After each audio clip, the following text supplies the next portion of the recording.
రమ్గారు సంక్రాంతి శుభాకాంక్షలండి. నీకు కూడా శుభాకాంక్షలు జయ. Thank you. అలాగే సుమన్ టీవీ ప్రేక్షకులందరికీ మకర సంక్రాంతి శుభాకాంక్షలు. మరి ఎప్పట్లాగానే పండుగ యొక్క విశిష్టత ఎలా ఈ చేసుకోవాలి? సంవత్సరం కొంచెం ఊపిరి పీల్చుకున్నాం నిజం చెప్పాలంటే. అవును, నిరుడు సంక్రాంతి భయంగానే వెళ్ళాము అవునండి, అవును. ముందులోకి. అవును. ఈసారి కొంచెం ఫ్రీగా ఉన్నాం. కాకపోతే ఏదో ఒక గీత, ఒక చిన్న రెడ్ ఫ్లాగ్ ఎక్కడైనా ఉందేమో అనిపిస్తోంది. కరెక్ట్ అండి, correct. అనిపిస్తోంది. కానీ మరి మన పరిధులకి లోబడి అవును, పండగని బాగా ఎలా చేసుకోగలమో అలా చేసేసుకోవాలి. అంతే రమ్గారు. అంతే. అంటే జాగ్రత్తలకి అలవాటు పడిపోయాం కదా. అంటే వస్తే ఏంటి, ఎలా ఉండాలి అనేది నేర్చేసుకున్నాం. అది తెలిసింది మనకి. Right. కొంచెం మనం ఫ్రీ అయ్యాం. మళ్ళా కాళ్ళు చేతులు కొద్దిగా వెనక్కి తీసుకుని జాగ్రత్తగా Yes. హెచ్చులకు వెళ్ళిపోకుండా, పరిగెత్తేయకుండా పండగ మాత్రం చక్కగా చేసుకోగలుగుతాం. తప్పకుండా. మరి పండుగ రోజు ఏంటి, ఏం చేయాలి? మకర సంక్రమణం. సూర్యుడు మకర రాశిలోకి ప్రవేశించడం. అయ్యప్పలు మకర సంక్రమణం అనగానే, మా సంక్రాంతి అనగానే మనకి అయ్యప్పలు జ్ఞాపకం వస్తారు కదా. ఈ రోజున స్వామివారి పూర్తి దర్శనం అవుతుందని అయ్యప్పని చూస్తామని ఎంతమందో భక్తులు జ్యోతి దర్శనం. జ్యోతి దర్శనానికి వెళ్తారు. మకర జ్యోతి దర్శనం అది ఒక ప్రత్యేకమైన కల్ట్ కదా అటువైపు వెళ్ళేది. మనం మామూలుగా ఇంట్లో ఉండేవాళ్ళం ఏం చేస్తాం, భోగి నాడే తలంట్లు పోసుకుంటాం. సంక్రమణం నాడు తలంటి పోసుకోవటాలు అవి పెద్ద విశేషంగా చేయక్కర్లేదు. ముందు రోజే మనం బాగా అభ్యంగనాలు చేసేసి ఉంటాం కాబట్టి. సంక్రమణం నాడు ప్రత్యేకంగా ప్రతి నెలా వచ్చే సంక్రమణం నాడు కూడా పెద్దలకి నీరు ఇవ్వటం అనేది ఒక పద్ధతి ఉంటుంది. అప్పుడు చేసినా చేయపోయినా పెద్దవాళ్ళకి పెట్టుకునే రోజు ప్రత్యేకంగా ఇది. మామూలు మనం పండగ చేసుకుంటాం. ఈ ధాన్యం వచ్చే రోజు కాబట్టి విశేషంగా దాన ప్రక్రియ. గంగరెద్దుల వాళ్ళను, హరిదాసులను, ఎవరైనా వాకిట్లో బిచ్చగాడను ఎవరు వచ్చినా సరే ఇంట్లో రకరకాల పదార్థాలు వండుకుంటాం. కొత్త బియ్యం ఒడ్లు వస్తాయి కాబట్టి కొత్త బియ్యంతో అరిసెలు వండుకుంటాం. మన ప్రాంతం అంతా అరిసెలు, చక్రాలు, చేగోడీలే చేసుకుంటాం ఎక్కువగా. అరిసెలు చక్రాలే కదా చేసేది. వాటిని ఎవరో ఒకళ్ళకి దానం చేయటం. మనకు కావాల్సిన 1/2 కేజీ వండుకోకుండా ప్రతి వాళ్ళు 5-6 కేజీలు కొట్టిస్తారు అరిసెలు. అదే చేసుకుంటాం కదా. అక్కడి నుంచి తీసి ఇవ్వడం దానము. తర్వాత విశేషంగా ఏంటంటే స్వీట్లు అవి పంచిపెట్టుకోవటం. తర్వాత నువ్వులు ఉండలు పంచటం, గుమ్మడికాయలు లాంటివి ఎవరికైనా ఇవ్వటం. ఈ రోజుల్లో పచ్చగుమ్మడి బాగా విశేషంగా కనపడతాయి. పువ్వులు వస్తుంటాయి, గుమ్మడికాయలు వస్తాయి. గుమ్మడిని దానం చేయటం చాలా విశేషమైన దానంగా చెప్తారు ఇప్పుడు. కుష్మాండ దానం ఇస్తే భూమిని దానం చేసిన ఫలితం లభిస్తుందట. అంత మంచిదన్నమాట. సంక్రమణంలో పూజారులకు ఇవ్వచ్చు, ఎవరో ఒకళ్ళకి బ్రహ్మచారికి ఇవ్వచ్చు, దేవాలయంలో ఇవ్వచ్చు. ఎవరైనా మన ఇంటి పురోహితుడి అయ్యగారు తీసుకుంటారా అని అడగాలి. వాళ్ళు తీసుకోకపోవచ్చు. కొంతమందికి ఏదో రకరకాల అనుమానాలు ఉంటాయి. లేదా నువ్వు అంత చెయ్యవు, శుభ్రంగా పులుసు వండుకుంటారు, ఎవరో ఒకళ్ళకి చేతిలో పెట్టు. ఇది బాగుంది కదా. ఎవరో ఒకళ్ళు పులుసో కూర చేసుకుంటారు. 4 రోజుల కూర కదా అది. అవును. గుమ్మడికాయ కోస్తే 3 రోజులు వాడుకోవచ్చు ఫ్రిడ్జ్ లో పెట్టుకుని శుభ్రంగా. ఇచ్చేయడమే. అలా ఇవ్వచ్చు. ఏదైనా దానం అద్భుతమైన ఫలితాన్ని ఇస్తుంది. అందుకని ఏం చేస్తాం, మనం ఎక్కువగా స్వీట్లు గీట్లు పంచుకుంటాము, స్నేహితుల్ని కలుస్తాము. మన వైపు అయితే అలాయి బలాయిలు జరుగుతాయి తెలంగాణ అంతా కూడా కదా. స్నేహితుల్ని కలవడం హెచ్చుగా ఉంటుంది. బంధుమిత్రుల్ని కలవడం, కొత్త అల్లుళ్ళు రావడము, పెద్ద పండుగ కాబట్టి ఇప్పుడు బట్టలు కొనుక్కోవడం, మనకి ధాన్యం ఇళ్ళకి వచ్చే రోజులు కాబట్టి. ఇప్పుడు ఎంతమందికి వస్తున్నాయో ధాన్యాలు ఇళ్ళకి. మనం రైతులు తగ్గారు, మనకి రైతులు తగ్గిపోయారు కదా. అయినా కూడా రైతు కుటుంబాల్లో పండక్కే బాగా బట్టలు కొనుక్కోవటము, విరివిగా అల్లుళ్ళకి చక్కగా చేసి పెట్టడము. 3 రోజులు 4 రోజులు పండగ 4 రోజులు నవకాయ పిండి వంటలతోటి భోజనం పెట్టడం, అల్లుడిని గౌరవించడం, వాళ్ళ పుట్టింటి వాళ్ళందరినీ పిలుచుకురావటం, వాళ్ళని కూడా పిలిచి బట్టలు పెడతాము. ఇవన్నీ మనకి సాధారణంగా జరిగేవి. పెద్దవాళ్ళకి పెట్టుకోవటం కూడా ఇది ఏంటంటే మన మహాలయ పక్షాల్లో చేసాం ఇంతకుముందు. అది ఎప్పుడు వచ్చింది, భాద్రపదంలో వచ్చింది కదా. భాద్రపదంలో వచ్చిన మహాలయ పక్షాల్లో తిథి తెలిసి చేస్తాం. అమావాస్య నాడు తిథి తెలియని వాళ్ళు పెట్టుకుంటారు. అప్పుడు లేని వాళ్ళు కూడా దాదాపుగా అన్ని జాతులలోనూ ఈ రోజున పెద్దలకు పెట్టుకోవటం కనిపిస్తుంది మనకి. పెద్దవాళ్ళంటే తండ్రి మరణించిన తండ్రి, తాత వాళ్ళ పేరుతోటి 2 విస్తరాకులు పరిచి చక్కగా వండిన 10 పదార్థాలని అందులో నివేదన చేసి పెట్టుకోవటం, వాళ్ళ ఫోటోలు పెట్టి వాళ్ళ పేరుతో బట్టలు పెట్టి, బట్టలు ఎవరికైనా ఇస్తాం, భోజనం ఎవరికైనా పెడతాం, బట్టలు ఇచ్చేస్తాం ఎవరికైనా. నాన్నగారి పేరుతోటి బట్టలు ఇవ్వడం. ఇది తద్దినాలు తిథులు పెట్టే అలవాటు ఉన్న వాళ్ళు చేసే పనిగా కనపడదు మనకి. ప్రతి ఒక్కరూ చేసుకుంటాం. మామూలు వాళ్ళు ఎవరైతే ఈ తిథి ప్రకారం తద్దినమో అది పెట్టలేకపోతారో వాళ్ళు పెద్దవాళ్ళకి పెట్టుకోవటం కోసం అన్నమాట. తర్వాత మనని ఆశ్రయించుకుని ఉండేవాళ్ళు, బట్టలు ఉతికే వాళ్ళని, వాకిళ్ళు ఊడ్చేవాళ్ళు, ఇళ్ళ పనులు సహాయం చేసేవాళ్ళు. వాళ్ళకు కూడా మా వాళ్ళందరూ కూడా పెద్ద పండక్కే బట్టలు కుట్టించేవాళ్ళు పాలేళ్ళకి. అలాగే అలవాటు ఉండేది నా చిన్నప్పుడు. తర్వాత తర్వాత ఇప్పుడు అంత కమతంగా ఉండేవాళ్ళు, వాళ్ళు తగ్గారు కదా. అయినా సరే ఈ పండుగ రోజుల్లోనే మనకి డబ్బు ఎక్కువగా కనిపిస్తుంది. అవును. సంక్రాంతికి బోనస్లు ఇది వరకు ఇచ్చేవాళ్ళు, ఇప్పుడు ఇస్తున్నారు ఇవ్వట్లేదు. బోనస్ రావటం ఈ పండగ రోజుల్లోనే మనకి ఎక్కువ ఖర్చు కనిపిస్తుంది, సంతోషము ఎక్కువగా కనపడుతుంది.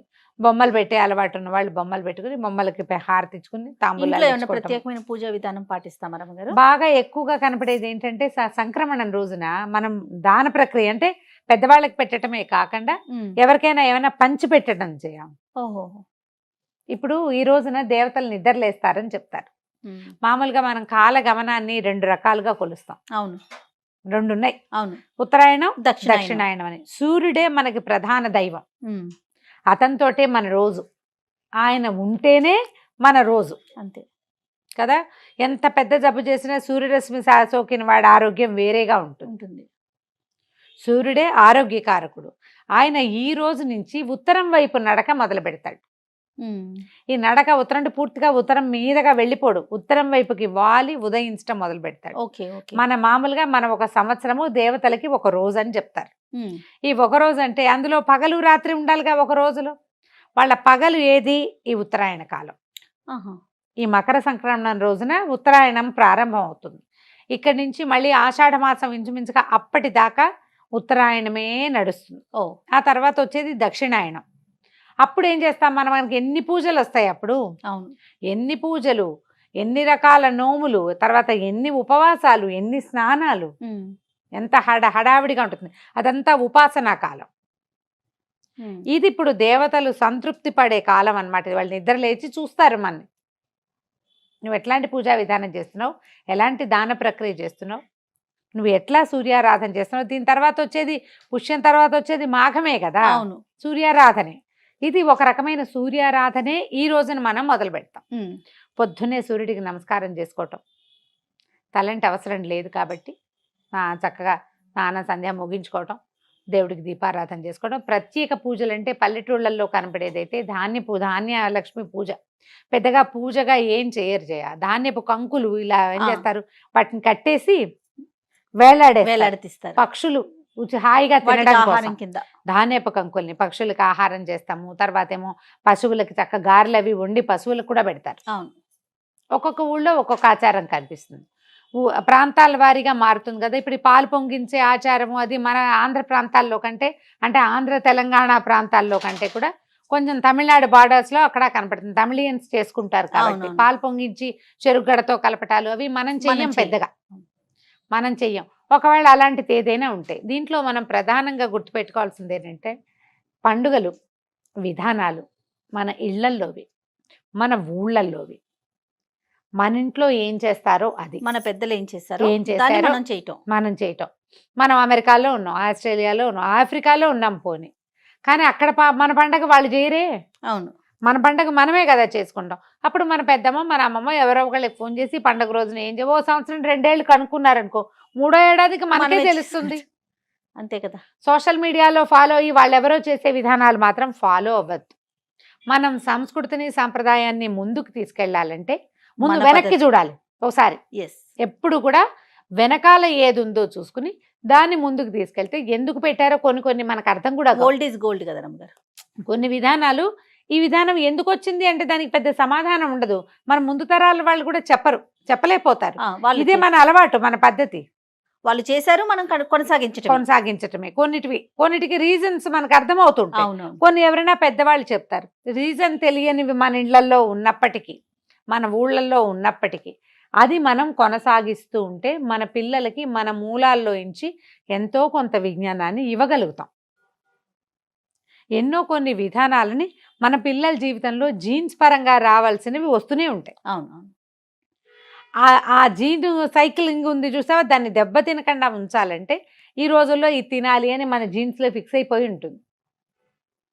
అది డిస్టర్బ్ చేయొద్దు అంతే. దానికి మన ఊళ్ళల్లో ఎవరైనా ఫ్రెండ్స్ చుట్టాలు ఎవరు లేరండి మాకు అంటారు. ఏ కజిన్సో లేకుండా ఎందుకుంటారు ఎవరికైనా. దానికి ఏం చేయాలి మనం? బాగా మానవ సంబంధాలు కాపాడుకోవాలి. మెరుగుపరుచుకోవాలి. ఎప్పుడు అంతే రమ్మగారు. ఎప్పుడు కూడా ఇప్పుడు మనం పండగ చేసుకోవాలంటే నువ్వే వండుకుని నువ్వే తింటే నీకేం సరదా ఉంటుంది? నువ్వు వండుకు తింటాం ఎందుకు? బయటకు వెళ్ళి కూడా తెచ్చుకు తినేసేయచ్చు. అవును. నువ్వే తినేటట్టయితే నలుగురితో పంచుకు తినాలంటే నలుగురు కలిసి చేసుకోవాలి దాన్ని. పండుగలు అందుకే కదమ్మా ఇంత విశేషంగా చేస్తాం. అవును. నలుగురిని కలవటం, స్నేహితుల్ని కలవటం, మనం చేసిన పదార్థాలు, మన ఇంట్లో చేసిన ప్రసాదాలు నలుగురికి పంచిపెట్టడం, మన సంతోషాన్ని ఇంకొకరితోటి పంచుకోవడం, అట్లా సోషలైజ్ అవ్వటం కోసమే పండుగలు ఇంత విశేషంగా చేస్తాం. ఇప్పుడు చూడు, ఇప్పుడు హైదరాబాద్ నుంచి బందరు, బెజవాడ, నర్సీపట్నం వైపు వెళ్ళిపోయే బస్సులు ఎట్లా విపరీతంగా వెళ్తాయో. స్పెషల్ బస్సులు వేసినా వేల కూడా కొద్దీ. చాలదు. అయినా సరే చాలదు. మనం అసలు రోడ్డు మీదకి వెళ్తే అక్కడికి చేరలేము, ఇంటికి రాలేము. ఆ పరిస్థితుల్లో చిక్కుంటాం. అందరూ ఊళ్ళకి పరిగెత్తాలనుకుంటారు. కోడి పందాలు వేస్తారు, ఇవో రకరకాల సరదాలకి చేసేవి. క్రమంగా అవి పెద్ద పెద్ద పందాలుగా పరిణమిస్తాయి అనుకోదు, వేరే కదా. మామూలు కుటుంబాల్లో ఏం చేస్తారు? అవును. అవంతా చేసుకోం కదా. చక్కగా ఏదో పప్పులు అనుకుంటాం, మంచివి 4 రకాలు, అందరం కలిసి నలుగురం కూర్చుంటాం. కలిసి ఒక చోట కూర్చుని కబుర్లు చెప్పుకుంటాం. వాకిళ్ళకి బంతి పూలు కడతాం, మామిడి మండలు కట్టుకుంటాం, వాకిళ్ళల్లో చక్కగా ముగ్గులు వేసుకుంటాం, గొబ్బిళ్ళు అవి పెట్టుకుంటాం. చుట్టుపక్కల దేవాలయాల్లో ఎక్కడైనా గోదా కళ్యాణాలు అవి జరుగుతుంటే అవన్నీ వింటాం. చూస్తాం, నమస్కారం చేసుకుంటాం. మన ఊళ్ళల్లో చేసే పండుగలు, మన పద్ధతి, మన విధానం, దాంతో ఏమవుతుంది? మన గుండెని అట్లా ఒకసారి తట్టి మనం ఇక్కడే ఉన్నామని ఒక సంతోషం, అంతే. అది సంవత్సరం అంతా వస్తుంది. మళ్ళీ సంవత్సరం మధ్యలో ఏ రకాల ఇబ్బందులున్నా ఈ వెనకాలన్న సందడిని తలుచుకుంటూ ఉంటే భయం లేకుండా ఉంటాం మనం. మన వెనకాల ఉన్న గుంపు గుర్తొస్తా ఉంటుంది. మోరల్ సపోర్ట్ ఉంటుంది. అందుకని ఎప్పుడు కూడా పండుగలు ఒంటరిగా చేసుకోవద్దు. 2-3 కుటుంబాలు కలిసి ఒక చోట చేసుకుంటే పాత పద్ధతిలో అందరూ ఒకే చోట పండగ. రైట్. మీ ఇంట్లో దీపం పెట్టుకోవడం, వాళ్ళ ఇంటికి వెళ్ళిపోవడం, చక్కెర పొంగల్ చేసుకోవటం, అరిసెలు చేసుకుంటాము. మా ఇంట్లో సంక్రాంతి పండుగ అంటే ఖచ్చితంగా చక్కెర పొంగల్ చేస్తారు. పైగా ఈ గోదా కళ్యాణం చదువుకుంటాం ఘట్టం. అవును. ఇంట్లో కళ్యాణం చేసే అలవాటు ఏం లేదు మా ఇంట్లో. ఆఖరి పాసురం చదువుకుని భోగినాడు చదువుతారు. పాసురం ఒకవేళ 28-29 రోజులకి అయిపోయింది అనుకో, అప్పుడు 30వ పాసురం పండుగ నాడు చదువుకుని ఆ పూట చక్కగా చక్కెర పొంగల్ చేసి పెడతారు, గారెలు అవి చేసుకుంటారు. ఎవరెవరి విధానాన్ని బట్టి వాళ్ళు. పండుగలు మనం ప్రధానంగా ప్రజలందరితోటి మమేకం అవ్వడం కోసమే వచ్చాయి.